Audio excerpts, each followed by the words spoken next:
Oi pessoal, sejam bem-vindos e bem-vindas a mais um episódio do Conexão FA e WSL. Estamos de volta, hein? Depois de um tempo aí de ausência. O Conexão está de volta ao seu podcast do Planeta Futebol Feminino, que fala de tudo sobre o futebol feminino na Terra da Rainha, o futebol feminino inglês. Este é o episódio de número 33. O último episódio havia sido, na verdade, uma live especial, né, que nós fizemos no fim de temporada no YouTube, que caiu também no seu agregador, falando aí dos grandes destaques, dos grandes momentos da última temporada.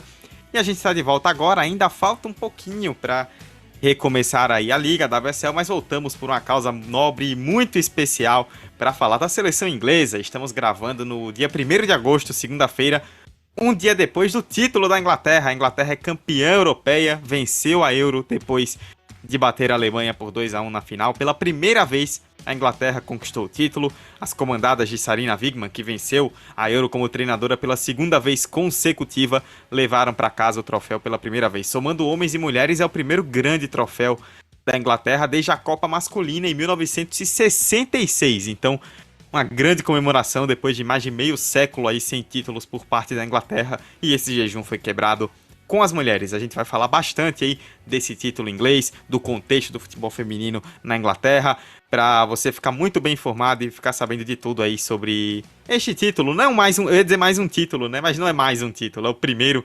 Será o primeiro de muitos títulos da Inglaterra? Vamos descobrir no futuro. Eu, Eduardo Costa, estou com a mesa cheíssima aqui, com muita gente, né, neste episódio 33 do Conexão, para a gente falar do título da Inglaterra. Vou chamando uma por uma e minhas amigas comentaristas vão se apresentando. Estou com Alicia Soares. Olá, tudo bem, gente? Muito feliz que o futebol voltou para casa. Amanda Viana. Fala galera, conexão de volta e de volta com o título, né? Um título da seleção inglesa muito merecido, por tudo que envolve, pela competição, também pelo que foi feito na estrutura, e vamos falar muito sobre isso nesse episódio. Kátia Valentim. E aí, moçada, voltando aí à conexão, nem lembro mais qual foi a última participação, mas para falar de coisa boa, né? E Camila Villarreal. Salve, salve, galera. Lembrando que David Beckham fez mais pelo futebol feminino que muita gente, tá? Voltou pra casa, e quem criticou Ellen White em qualquer momento dessa temporada pode ir pra fila que será cobrado. Muito bem, vamos lá então começar o episódio 33 do Conexão FA da WSL ao som de Sweet Caroline, a música que embalou o título da Inglaterra. Where it began, I can't begin to know it,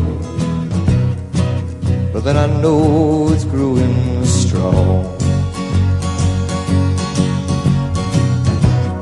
Wasn't the spring out of strings? Spring became the summer. Would have believed you'd come along. Hands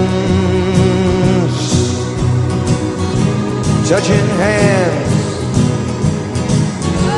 reaching out, dear Lord, touching me, touching you. Sweet Caroline, your time never seemed so good. I've been inclined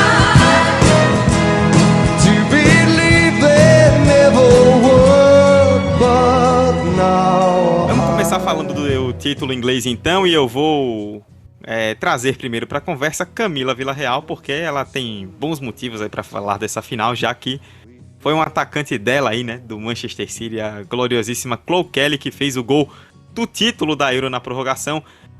Camila, foi um jogo muito sofrido, muito duro, em que a Inglaterra foi melhor em muitos momentos, mas viveu aquele drama de, quem sabe, perder em casa de novo uma final, né?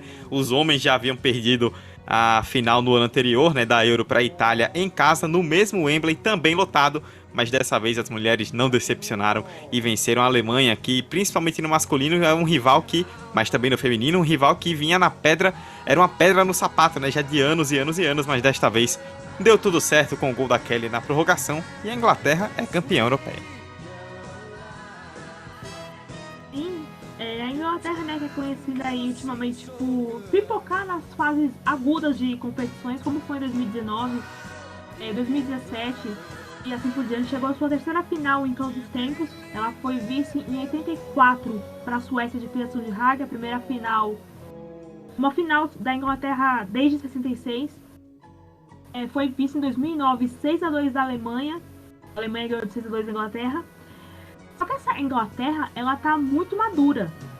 Essa seleção conseguiu mesclar com as jovens, né, que vem surgindo, Hemp, Russo, a própria Kelly, que se não fosse a pandemia, ela não teria jogado a Euro. Olha que como que o mundo é uma bola. O mundo, a Terra não é plana, a Terra é redonda, ela gira. E por causa de uma pandemia, a Kelly conseguiu jogar a Euro, porque em maio do ano passado ela rompeu o LCA na penúltima rodada da WSL no City Birmingham. E se não fosse isso, ela não ia jogar. Ela se recuperou no tempo até demorado para uma lesão de LCA, né? Foram 11 meses de recuperação. E aí ela entra no segundo tempo como uma super sub, que a Amanda já deve ter falado isso em outro episódio, se ela quiser falar depois. E faz o gol, que acho que o gol mais importante aí da seleção inglesa em anos. E começa o trabalho quando David Beckham, nunca critiquei, leva o Phil Neville para o Inter de Miami. Quem não lembra, o Phil Neville ia embora, o contrato dele encerrava após as Olimpíadas de Tóquio. Só que, para poder tirar ele do cargo, quem quisesse ia ter que pagar a multa. Aí, David Beckham comprou a vaga dele lá na MLS e levou ele para treinar o time. Nisso, vem a Sarina, só que teve o torneio olímpico com a Egg Riise da Noruega treinando o time Grã-Bretanha, que também pipocou num jogo agudo lá para a Austrália, perdendo por 4-2. E aí vem a Sarina, que tem muita experiência, né? Acho que é desnecessário dizer qualquer coisa sobre ela, né? Porque já é conhecido. E consegue essa mescla, faz esse trabalho incrível com... Ela não perdeu ainda, ela tá invicta com a Inglaterra. Ela não perdeu nenhum jogo sequer. E chega numa final com a Alemanha, que tem 8 títulos, um trabalho contestado, né? A Martina Voss-Tecklenburg é contestada, talvez agora nem tanto tenha diminuído pelo jogo, por ter chegado até a final, né? Talvez a torcida pare de pegar um pouco no pé dela. Mas chega contestada, chega assim, o 6-2 de 2009 é passado, foi assim, como se fosse uma outra vida, um outro século, uma outra história. E a Inglaterra se impõe, joga bem do começo ao fim.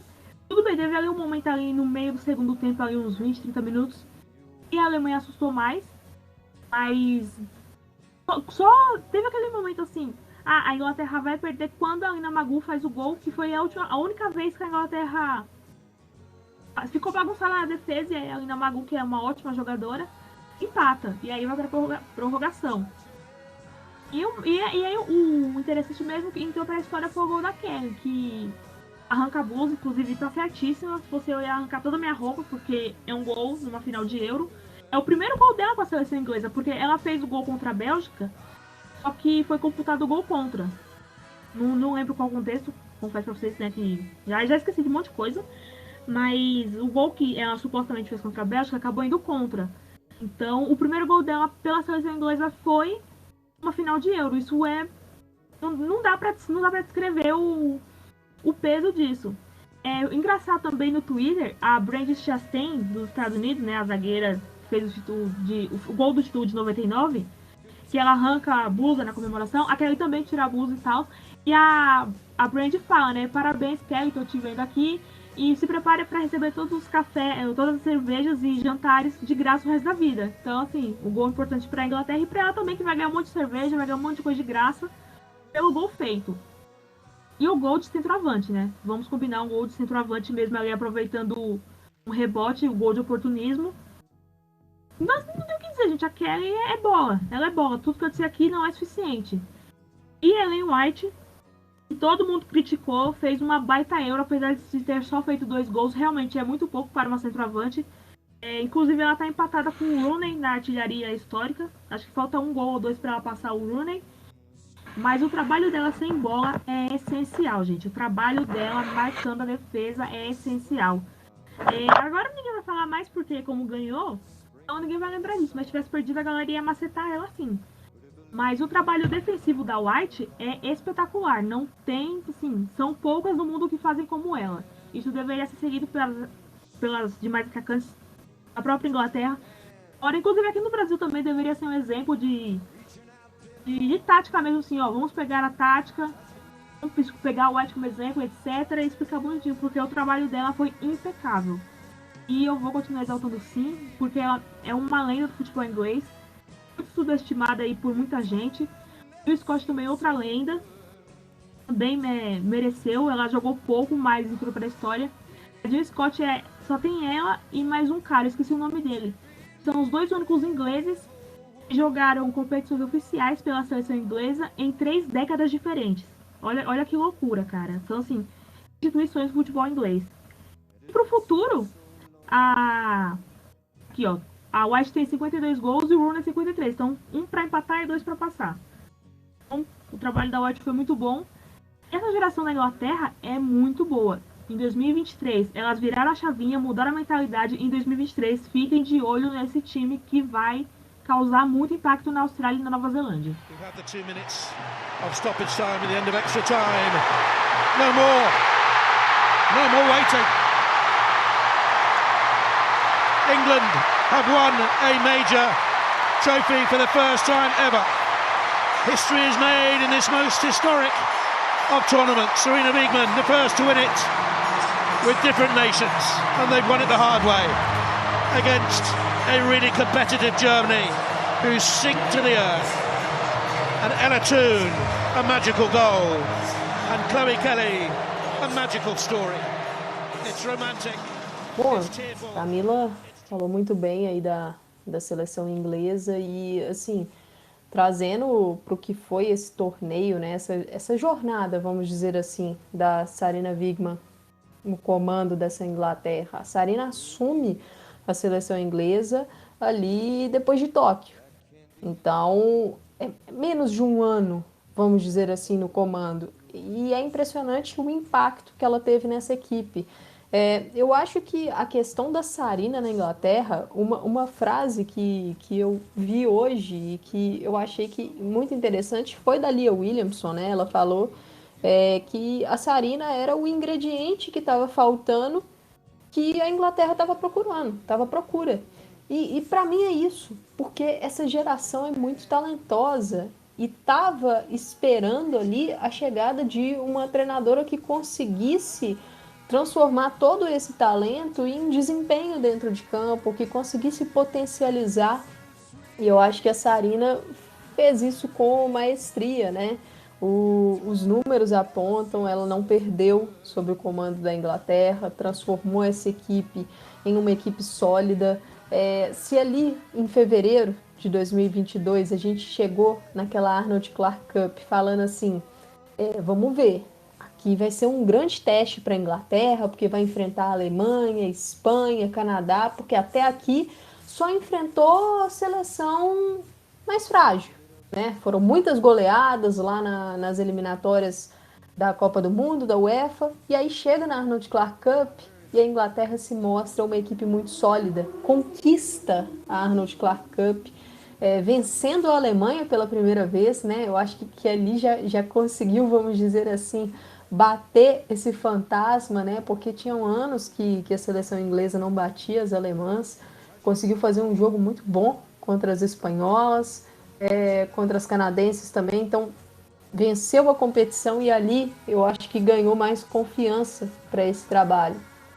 E uma treinadora que construiu muito bem, fez testes, né? Testes de formação, a gente viu a Inglaterra em alguns momentos de jogos na eliminatória, utilizando ali 3 zagueiras, modificando apenas peças. Às vezes ali a Williamson começava de volante e descia na linha de zagueiras. Então é uma treinadora que chega nessa Euro tendo o conhecimento das suas atletas, do que elas poderiam entregar, né, em termos táticos, em termos técnicos, em termos de liderança. Então eu acho isso muito importante, como ela montou uma base sólida para essa seleção inglesa, e a gente percebeu isso no torneio, né? A Sarina foi a primeira treinadora do mundo, da história, a utilizar a mesma formação em todas as partidas de um torneio de grande porte, de tiro curto. Foram 6 jogos com o mesmo 11 inicial, em todos eles. E assim, muitas perguntas surgiram pelo desempenho de algumas reservas, principalmente da Alessia Russo, a jogadora do Manchester United, que marcou 4 gols na competição. A Ellen White, a titular, marcou 2, mas a galera falava assim, não, a Russo está marcando muito gol, ela tem que virar titular. E a Sarina bancou a sua formação inicial e, assim, para quem acompanhou algumas lives lá no Planeta Futebol Feminino, para quem acompanhou os episódios do Mística Copeira, percebeu que eu falei nessas oportunidades que eu acreditava que a Sarina estava certa em manter a sua escalação, porque isso mostra a força do grupo inglês e a estratégia. A estratégia de você ter um 11 que começa uma partida e de você ter um 11 que termina uma partida. A nuance do jogo, ela varia ao longo da partida, né? Cada fase do jogo, cada minuto é uma coisa. E se mostrou correto.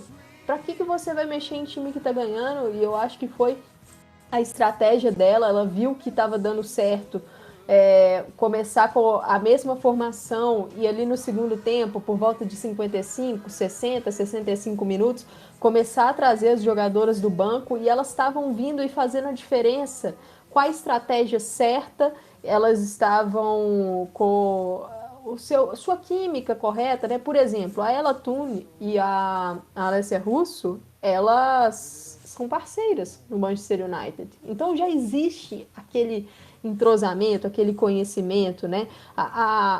Em todos os jogos da Euro, a Toone, a Russo e a Chloe Kelly entraram. Em todos. Então, elas são as chamadas super subs que a Camila falou, né? Por quê? Elas entraram em todos os jogos e elas conseguiram produzir até melhor do que algumas que saíram. E eu acho que essa é a função do banco. A função do banco é manter o que está ali, pelo menos, e tentar mudar, tentar superar isso. Né? Não é baixar o nível. Então, acho que a Inglaterra conseguiu isso de uma forma assim, fantástica no campeonato.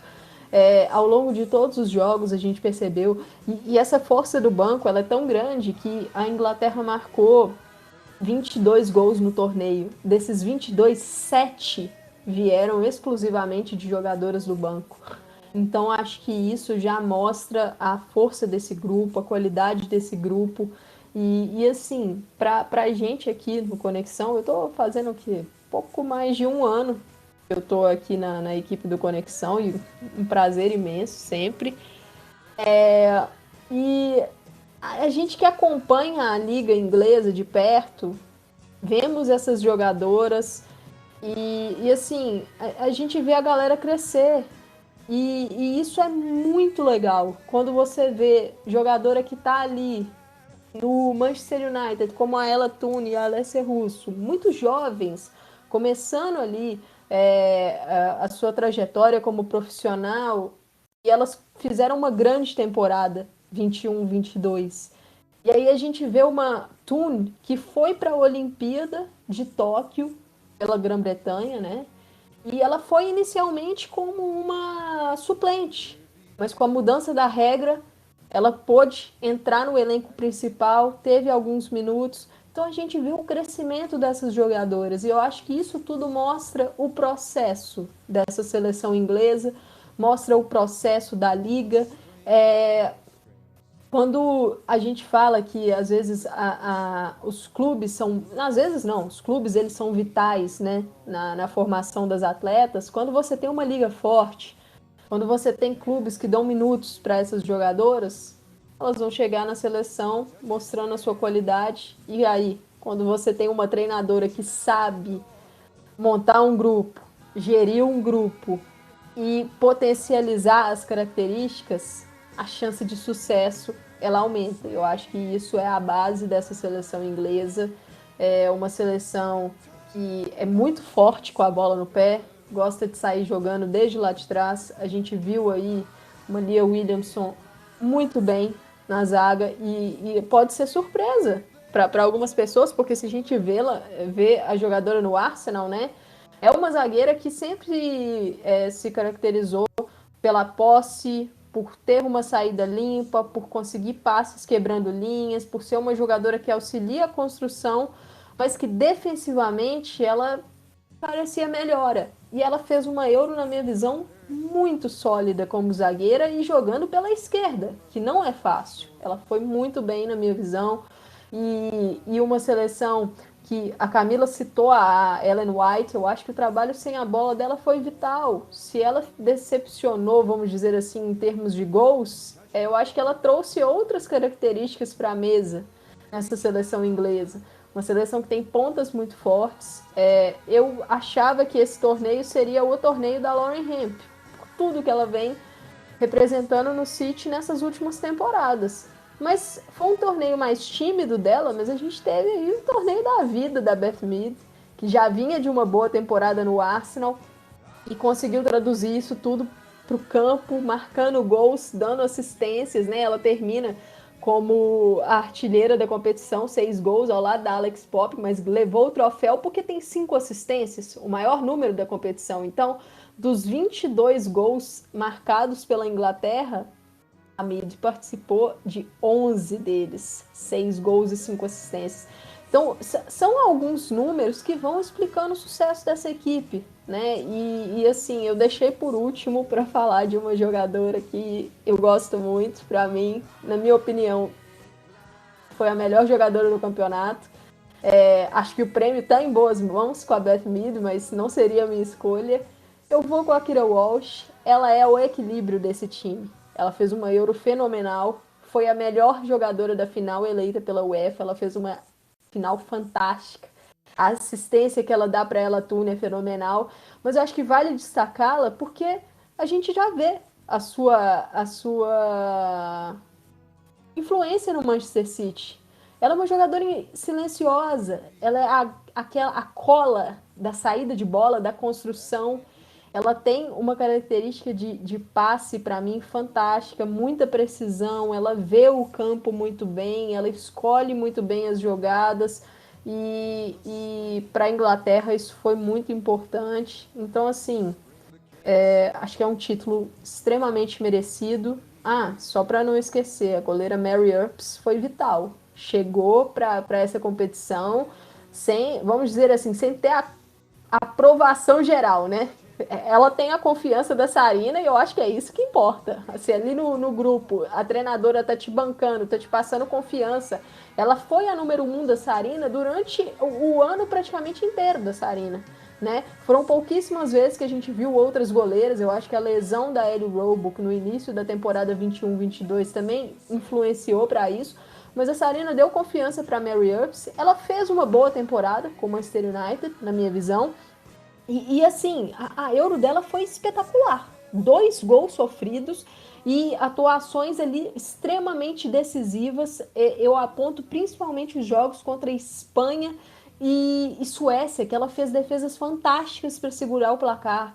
Então, mais um nome de destaque dessa equipe que, como eu disse, extremamente merecido por tudo que fez na competição, por tudo que fez nesse ano, né, pré-Euro, um trabalho fenomenal da Sarina, que chegou para refinar.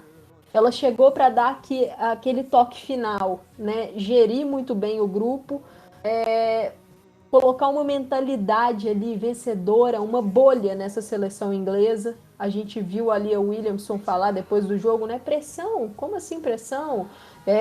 Todo mundo na imprensa, todo mundo de fora falando que tinha muita pressão, mas aqui dentro a gente estava leve, não tinha pressão nenhuma.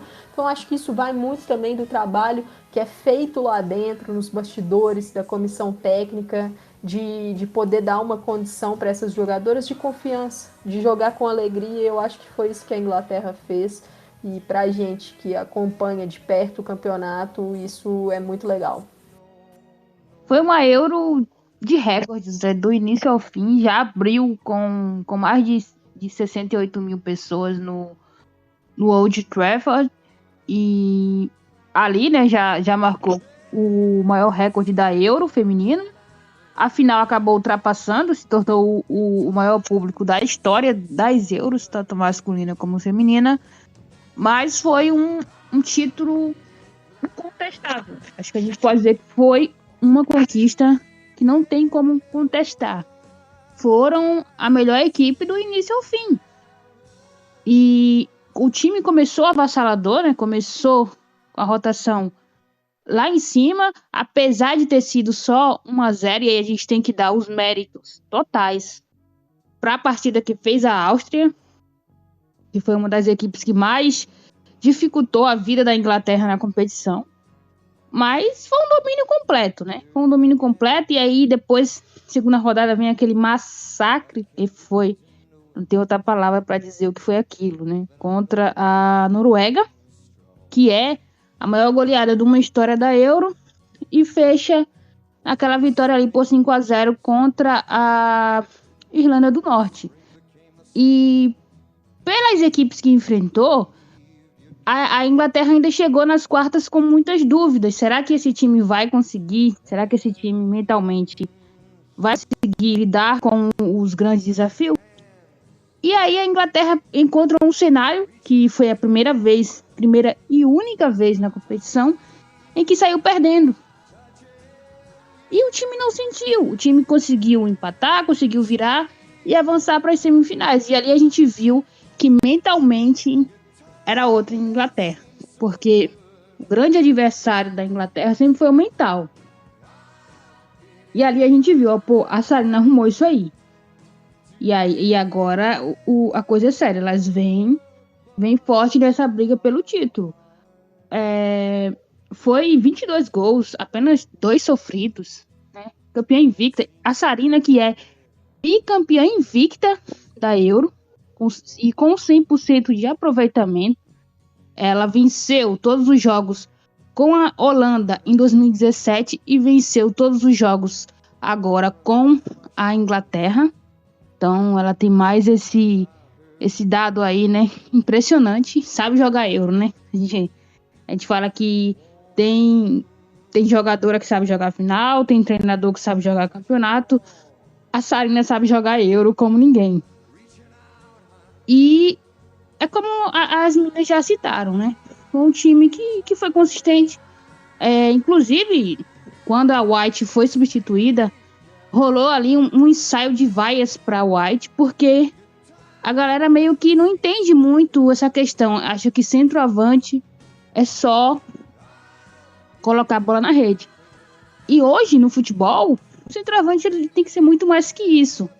Porque se ele é só o cara que põe a bola na rede, ele é um a menos, né, durante todo o jogo.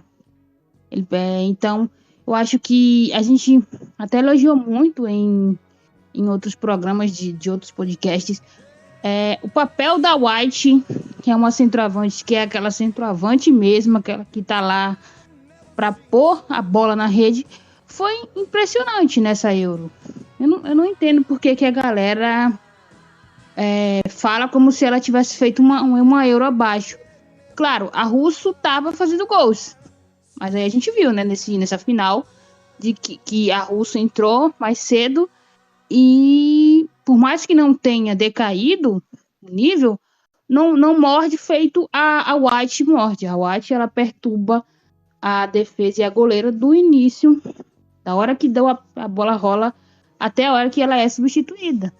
Então, nesse sistema da Inglaterra, cada jogadora tem o seu papel. Cada jogadora tem um papel essencial ali. E a gente viu um time coeso, um time que a gente já sabia que tinha muita qualidade, mas que faltava o algo mais, e esse algo mais acabou sendo a Sarina, né, que é uma grande treinadora, já provou isso 3 finais seguidas, né, 2 de Euro e uma de Copa, e é uma forte candidata a ir longe, né, na próxima Copa do Mundo. Então, a gente ainda vai ver muito dessa Inglaterra. Como eu citei, a final foi o maior recorde da história da competição, tanto masculina como feminina. O apoio, né, que a gente viu não só do inglês, né, porque eles fizeram festa em todos os jogos, mas a gente teve jogos que não envolviam a Inglaterra, que passou dos 25 mil pessoas no estádio. A gente teve o jogo, caramba, acho que foi Alemanha e França, né, que levou quase 28. Então, durante toda a competição, os locais dos jogos ficaram bem cheios. Então, se mostrou também um estudo que a UEFA fez para definir os estádios, se mostrou um estudo bem feito, porque a gente não viu estádio vazio. Nessa Euro, não teve estádio vazio. Bateu o recorde geral, que era da edição na Holanda, foi um pouquinho mais de 240 mil. Nessa edição, passou dos 500, que era a meta da UEFA. Era 500, acabou passando. Também tivemos público recorde de audiência, né? O especulado pelos organizadores era cerca de 250 milhões. E passou, foi mais de 300.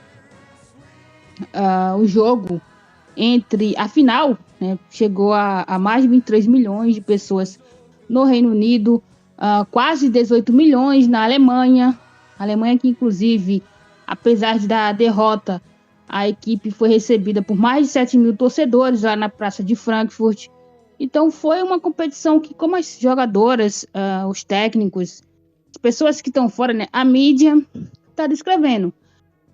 Uma coisa mudou uma chave no futebol europeu. E, assim, na minha visão, eu acho que o título ir para a federação que mais investiu porque é difícil falar em justiça no futebol, né? Porque a gente sabe que são muitos fatores. Mas eu acho que é justo que vá para a federação que demorou. Foi uma da federação que passou mais tempo com o futebol feminino sendo proibido, né? E ela demorou pra caramba pra levar a sério. Mas aí quando ela começou a fazer, ela tá fazendo um trabalho sério, né? Não foi só um investimento, vou investir aqui na seleção, essas migalhinhas aqui e pronto. Não, fez um trabalho da base, né? Da base para o topo da pirâmide e é coroada com esse título. Então, acho que está em ótimas mãos. A Alemanha também, que foi uma seleção que se reconstruiu, né, podemos dizer assim, durante essa Euro, chegou bem desacreditada e acabou indo crescendo e deu aquele cartãozinho, eu tô de volta e é uma geração jovem, muito, muito boa, com uma profundidade de elenco de dar inveja a qualquer seleção. A gente vai ver muito dessa Alemanha aí nos próximos anos. E foi uma final digna, né? Foram as duas melhores equipes que se enfrentaram na final e entregaram o espetáculo que estava todo mundo esperando. E como as meninas citaram aí, futebol está em casa e é simbólico que ele volte para casa pelos pés daquelas que foram proibidas por 50 anos de praticar o esporte. É isso aí, acho que as meninas falaram tudo aí. Gostei muito aí da fala da Kátia, né? Falando sobre essa questão da federação, né? A questão desse investimento é muito importante. A gente vê como que a liga, né? A gente fala da seleção, mas a gente também fala da liga, né? Que atualmente é uma das principais do mundo, né? E a gente vê aí 19 jogadoras, né, dessa seleção que estão aí na WSL. Então, isso é muito legal, muito importante.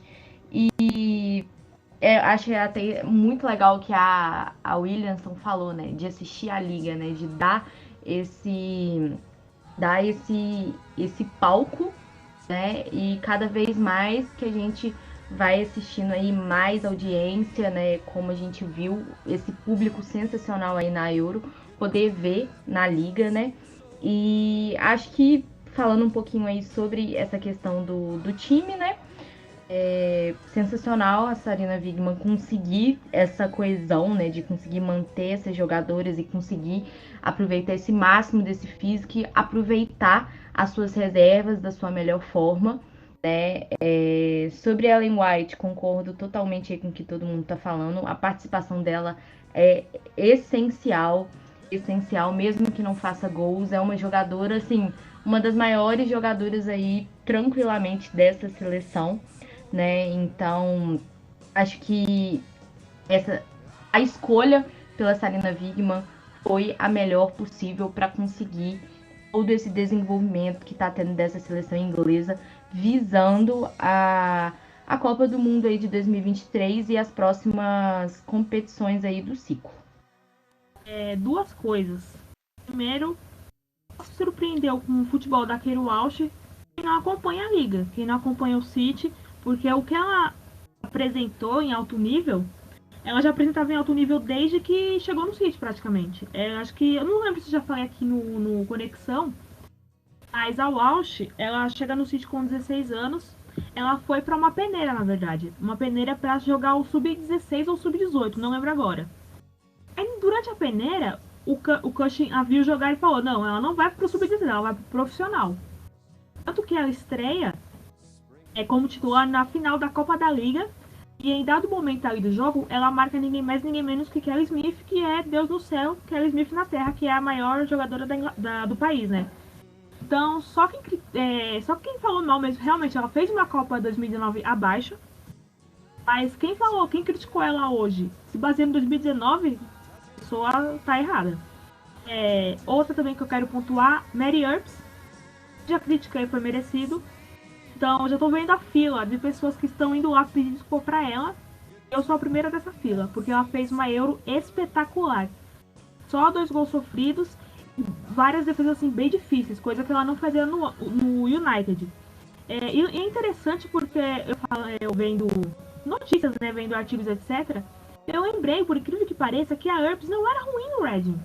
Ela era titular no Reading, aí ela vai pra Alemanha, fica como reserva, ela quase não joga no Wolfsburg. Ela vai pro Wolfsburg. Ela quase não joga porque a titular era chute e não tem como você tirar a titularidade dela. E ela volta pro United meio desacreditada. Tanto que a lesão da Roebuck e a Sarina coloca ela como titular, ela continua desacreditada e ela só cala a boca de geral jogando mesmo a Euro, que foi assim, como eu disse, espetacular. As meninas pontuaram bem o trabalho dela, a confiança da Sarina, que é o mais importante, a Sarina confiar. Minha opinião não tem nenhum valor, é óbvio. Mas agora ela já é a 1 da Inglaterra. Ela ultrapassou a Roebuck, que com a lesão não teria como. Ultrapassou a Hannah Hampton, que eu espero que permaneça no Aston Villa, né? Que parece que ela quer sair, tem proposta aí, mas tem que pagar a taxa de transferência. E a Sadie McKeever, que o City acabou de contratar, que vai ser a reserva da Roebuck. Então, tem aí mais uns 5, 6, 7 anos pra Earp ser titular, cara. A Earp ainda vai ser titular por muito tempo da Inglaterra. Jill Scott, que é a única remanescente, a Amanda lembrou aqui, que é a única remanescente de 2009. Então a Jill viu todo o trabalho que a federação fez, e os clubes, etc. Ela viveu tudo isso, ela roeu o osso e agora está comendo o filé, entrevistando a própria Taça, que disse que... disse que adorou vir pra casa, né? No caso, a Inglaterra. É interessante, como eu falei anteriormente, né? A Jill Scott é a única que disputou 3 décadas de futebol inglês em competições internacionais. E por fim, não posso esquecer, por último e não menos importante, o pós-Euro. A Euro foi maravilhosa, recordes mais recordes. A nação abraçou o time. Mas e depois? Porque não pode acontecer com a Inglaterra o que aconteceu com a Holanda, o que acontece nos Estados Unidos. Depois da Euro de 2017, a seleção foi abraçada pela Holanda, a seleção holandesa foi abraçada. E eles desde então movem multidões pra vê-las, tipo, é um mar laranja de gente. a Liga Holandesa é pobre. Enquanto tem multidões vendo a seleção, os clubes têm pouco, quase nenhum público. E muitas dessas jogadoras, claro, jogam fora do país, mas tá surgindo muita gente boa na Holanda. A Liga só tem 9 times, o 10º time vai entrar agora, o Groningen. Não sei falar o nome, é o time que revelou o Arjen Robben. Esse é o 10º time agora. Vai entrar na Liga Holandesa. Que é difícil de assistir os jogos, não tem a visibilidade que a seleção tem. O público vai pra ver a seleção, mas não vai ver os clubes. Os Estados Unidos, claro, Estados Unidos e Holanda são patamares muito diferentes, histórias muito diferentes. Mas os Estados Unidos, tetracampeão mundial, tetracampeão olímpico. Arrasta multidões por onde vai, pelo país. Mas encher os públicos da NWSL é muito difícil. Agora que tá casa cheia, a gente vê agora no Angel City e no San Diego Wave, que são as franquias novas. Que aí é uma outra seara. O que eu quero dizer é que agora que o país abraçou a seleção, tem que abraçar os clubes também. Porque muita menina assistiu, muita menina de criança mesmo, de idade, assistiu e se apaixonou. Pode ser que ela passe a torcer por um time porque viu jogadora X, sei lá, ela viu a Mid e se apaixonou. A Mid fez gol em praticamente todos os jogos, só não fez na final. E passa a torcer pro Arsenal. A menina que viu a Kelly fazer o gol e tirar a blusa. E girar a camisa. E ela passa a torcer pro City, sabe? E é isso que os clubes têm que fazer. Porque não adianta nada cobrar da federação se também os clubes não fazem sua parte. Os clubes estão fazendo sua parte agora. Eu já vi vários clubes anunciando aí jogos em estádios principais. Estão anunciando, vai ter jogo. O North London Derby vai ser no Emirates. Inclusive o North London Derby vai ser no Emirates. Então o Arsenal já está anunciando. O Aston Villa vai receber o City no Villa Park. Já tá anunciando de agora. No fim do ano vai ter derby de Manchester no Etihad. Já tá anunciando de agora e já tem venda de ingresso. Então, o pessoal já tá comprando ingresso. O Chelsea já esgotou ingresso pra temporada toda. Então, quem comprou, comprou. Quem não comprou, se lascou. Então, o meu medo é acontecer na Inglaterra o que aconteceu na Holanda e nos Estados Unidos, que são seleções que sempre jogam com casa cheia. Mas as ligas são baixo audiência, baixo público, que eu quero dizer. Baixo público nos estádios. E isso não pode acontecer na Inglaterra, porque se a gente for comparar clubes, os ingleses são muito mais conhecidos, muito mais relevantes, talvez maiores que os estadunidenses, que são franquias, e aí franquia uma hora tá numa cidade, outra hora ele tá em outra hora ele deixa de existir. E os holandeses que, claro, são clubes tradicionalíssimos, mas não tem a mesma relevância, não tem o mesmo glamour, vamos dizer assim. Você quer jogar na Holanda que ninguém vai assistir, ou você quer jogar na WSL que tem um aplicativo que você consegue ver, de vez em quando na TV a cabo, de vez em quando passa no streaming lá que você paga 30 conto e tem a narração em inglês, sabe? Tem tudo isso também. Então a Inglaterra tem que pensar nesse pós-euro com muita atenção pra crescer, que aí cresce de vez. Se teve um boom da seleção agora com a Euro, esse boom tem que se ampliar para os clubes. Bom, eu acho que são cenários diferentes, né? Um passo de cada vez. Na temporada passada a gente já viu esse aumento de público na WSL e provavelmente vai ter um aumento ainda maior agora, mas também não dá para esperar 40, 30 mil todo jogo, porque não vai rolar, né? Mas é uma liga nacional que tem trazido bom público, principalmente ali em finais de Copa, em finais de torneios. Quando joga nos grandes estádios, também tem levado públicos interessantes. É uma questão também, né, Camila? Porque não adianta, tem que ter muita gente, mas aí o estádio tem capacidade para 3, 4, porque jogam em CT. Então, é algo que precisa ainda. É uma cultura, por exemplo, o torcedor do Arsenal, ele está acostumado com o Middle Park. Ele está acostumado de ver a seleção feminina lá. E ele não está acostumado a ver a equipe feminina no Emirates. Então, o clube tem que acostumar o público a ver a seleção feminina. O time feminino no seu principal estádio. Porque se ele não acostumar a ver, ele não vai. A gente não vai ver casa cheia. Vão ter que ser inteligentes. E eu acho que eles serão. Né? Vamos aí a analisar os próximos capítulos. Mas o que eu queria dizer é o seguinte: aos haters, vocês vão ter que engolir Bet Media aí, bolas de ouro. E só para fechar, né, a parte da seleção inglesa, nós teremos data FIFA agora. A data FIFA começa no dia 29 de agosto e vai até, se não me engano, 7 de setembro ou 6 de setembro, se não me engano. E a Inglaterra vai ter 2 compromissos pelas eliminatórias europeias da Copa do Mundo. Vai jogar contra a Áustria, vai jogar contra Luxemburgo. Contra a Áustria, o jogo será no dia 3 de setembro, e contra Luxemburgo o jogo será no dia 6 de setembro, e a Inglaterra aí buscando concretizar, né, a sua classificação para a Copa do Mundo. Se vencer ali, se empatar contra a Áustria, já estará classificada em primeiro lugar do grupo D. E Camila acabou de lembrar aqui nos bastidores que teremos finalíssima, né? A finalíssima é um torneio, né, entre o vencedor da Copa América e o vencedor da Eurocopa. Aconteceu pela primeira vez a sua edição no masculino nesse ano, entre a Itália, que venceu a Eurocopa masculina, e a Argentina, que venceu a Copa América masculina, e foi um sucesso. E a FIFA resolveu fazer também a edição da finalíssima feminina, e excelente para a gente, porque a seleção brasileira venceu a Copa América, então enfrentará a seleção inglesa. Muito provavelmente será na data FIFA de fevereiro, o local ainda não foi divulgado, mas é uma oportunidade para a nossa seleção enfrentar aí uma das principais do mundo hoje, que é essa Inglaterra. Com certeza vai ser um grande desafio, mas vai ser uma oportunidade legal. Então, torcer para que a FIFA leve esse jogo para um local legal, para que role aí uma atmosfera legal, para que tenhamos o estádio cheio. Então, vamos ver essa oportunidade aí.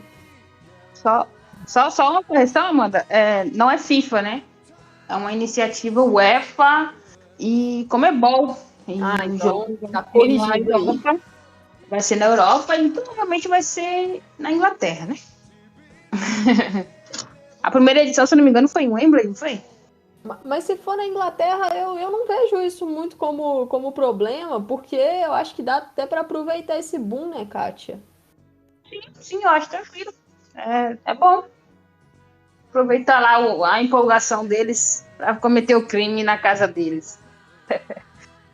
Só dedicar aí, né, a volta do Conexão a uma torcedora histórica para o Arsenal, que acabou nos deixando, né, semana passada, a Maria Petry, um símbolo da torcida do Arsenal aí, e em memória aqui do Conexão. Maria, the cameraman missed you singing to me. You want to sing it again? Come on! Yeah, come on!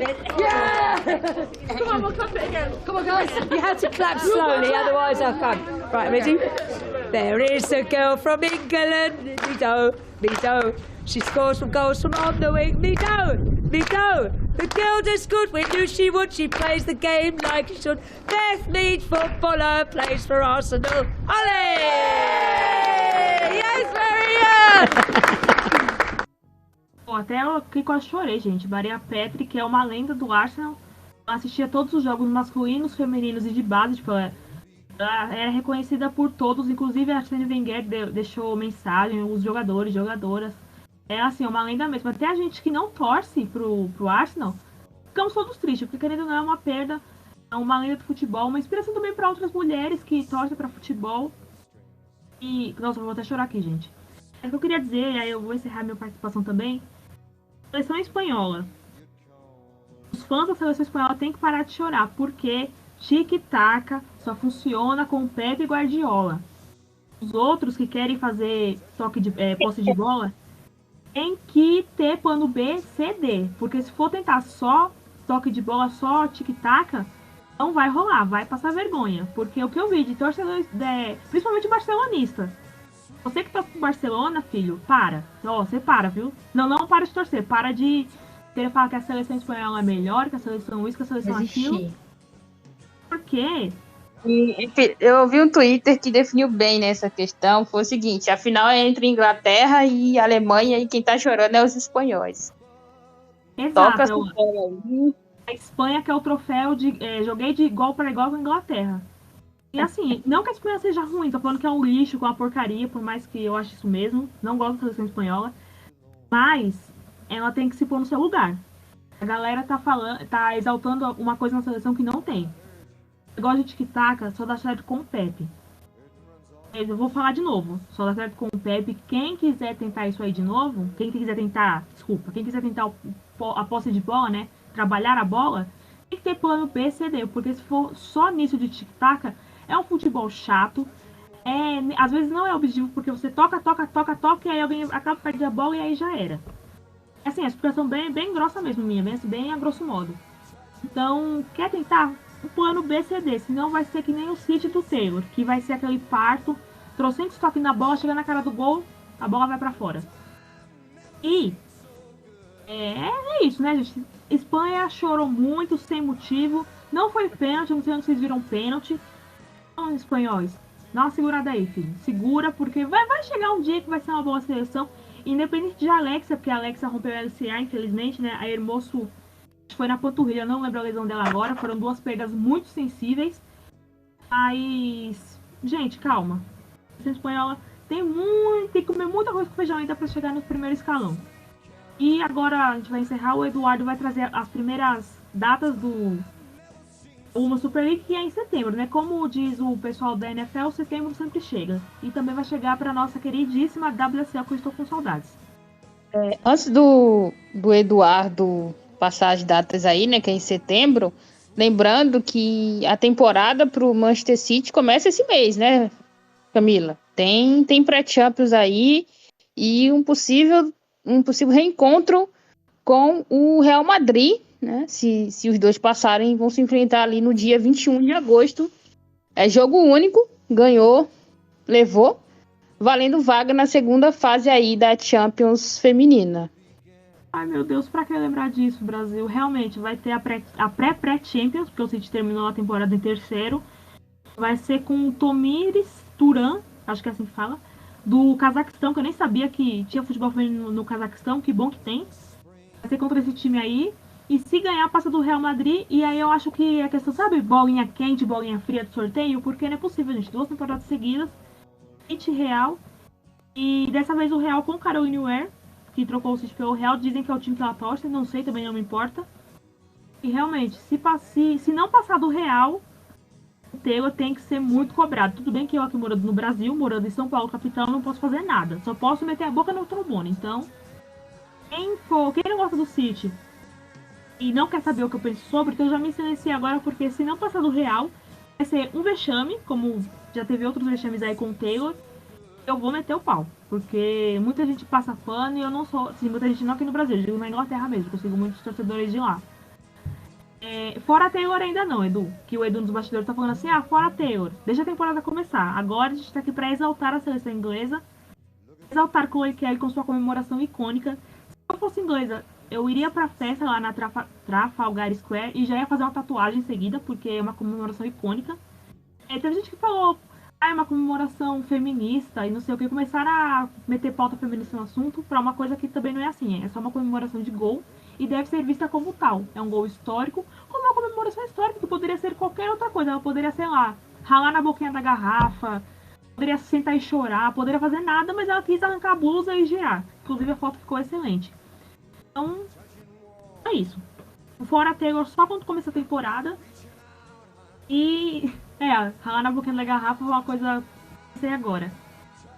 É isso, gente. Espero que vocês tenham gostado. Agora o Eduardo vai trazer as datas da primeira rodada, que vai passar aí, tem o FA Player, quem tem no seu celular ou sua conta aí no navegador continua tendo, porque ainda vai passar lá, mas vai continuar também na ESPN, né, e no Star Plus. É isto, antes de encerrar então, só trazer informação a respeito da WSL, né, do Campeonato Inglês Feminino, que é a nossa alçada aqui de comentários. O campeonato começa em setembro, no dia 10, mais precisamente com Tottenham e Manchester United, que é o jogo do dia 10 de setembro. Lá na Inglaterra vai ter transmissão da Sky Sports, inclusive. No dia 11 de setembro, também na Sky Sports, isso lá na Inglaterra, tem Manchester City e Arsenal. E na BBC tem Chelsea e West Ham. E os outros 3 jogos com transmissão do FA Player por lá: Everton e Leicester, Brighton e Aston Villa, Reading e Liverpool. Lembrando, dia 10 de setembro, um sábado, e dia 11, um domingo. Em relação à transmissão no Brasil, a gente ainda fica de olho, né, esperando quais vão ser os jogos que vão ser transmitidos pela Disney, né, seja na TV pela ESPN, seja no streaming pelo Star Plus. E aí vai ser o mesmo esquema da temporada passada, né? Os jogos que não forem transmitidos, né, pela ESPN ou pelo Star Plus vão ser transmitidos pela FA Player. Então, para você que quer acompanhar o campeonato inglês feminino, a WSL, tenha o FA Player baixado, porque é importante, né? Para poder acompanhar os jogos que não passarem na TV ou no streaming. Também destacar rapidamente que vai começar no dia 20 de agosto, né? Antes da WSL, um pouco antes, algumas semanas antes, no dia 20 de agosto, nos dias 20 e 21 de agosto, né? Começa a Women's Championship, né? Que é a segunda divisão em que a campeã é promovida para a WSL. Ano passado foi o Liverpool, né, que foi campeão e acabou voltando aí para a primeira divisão. Esse ano temos temos aí 12 times mais uma vez na disputa por uma vaga, valendo o acesso, né, para a primeira divisão. Primeira rodada nos dias 20 e 21 de agosto, com 6 jogos, né? Birmingham, que foi rebaixado, né, da primeira para a segunda, e Leeds, Blackburn e Sheffield, Coventry e Bristol City, Durham e Sunderland, London City Lionesses e Crystal Palace, e Southampton contra Charlton. São os 6 jogos aí da primeira rodada da Women's Championship que a gente vai ficar de olho. E os 2 primeiros jogos a gente ainda não tem confirmação do resto do campeonato, mas nas 2 primeiras rodadas, nos dias 20 e 21, e na segunda, né, que vai ser nos dias 27 e 28 de agosto, os jogos vão ser transmitidos pelo FA Player. Então, para você que quer baixar o FA Player, baixe não só para acompanhar a WSL, mas também a Women's Championship, a segunda divisão, que nas primeiras rodadas vão ter todos os jogos aí sendo transmitidos pelo FA Player, para quem quiser acompanhar também a segunda divisão inglesa no futebol feminino. Bom, pessoal, é isso. Fechamos então o episódio 33 do Conexão FA WSL, o seu podcast do Planeta Futebol Feminino, que fala aí do futebol feminino na Inglaterra, comemorando ao som de Sweet Caroline, ao som de It's Coming Home, das músicas inglesas, comemorando o título da Euro pela Inglaterra. Vem aí a Women's Championship, vem aí a WSL, vem aí a Champions League, que nós citamos por aqui. E vocês fiquem de olho aí nos nossos próximos episódios. Nós estaremos de volta aí durante a temporada para comentar tudo o que estiver acontecendo de melhor no futebol feminino na Terra da Rainha. E você nos procura em seu agregador, pesquise por De Primeira Futebol Feminino e se inscreva no seu agregador favorito para receber os episódios de todas as produções do De Primeira, do PFF, incluindo o nosso Conexão FA WSL. Eu, Eduardo Costa, estive com Alicia Soares, com Amanda Viana, com Kátia Valentim, com Camila Villarreal. Ficamos por aqui, muito obrigado pela audiência e a gente volta no próximo episódio. Tchau, tchau. There were 2 teams that really wanted to win that game, and that's what made it so tight. And they play really physical, well organized, and it's a very good team too. And their togetherness is really strong too. So we had a hard time to play our game. When we didn't get rhythm in the game, there were just a couple of moments. But I think at the end, well, yeah, you score a goal, that's why you win. But we're really eager again to score the goal, and maybe, yeah, we can sub really well. I think we've showed that all the time. The quality of this team is so high, and the depth too, and that's what showed again. I'm not sure if that's the reason, I don't know. But yeah, we scored a goal. It's more than that though, isn't it? Isn't it character and heart and motivation as well?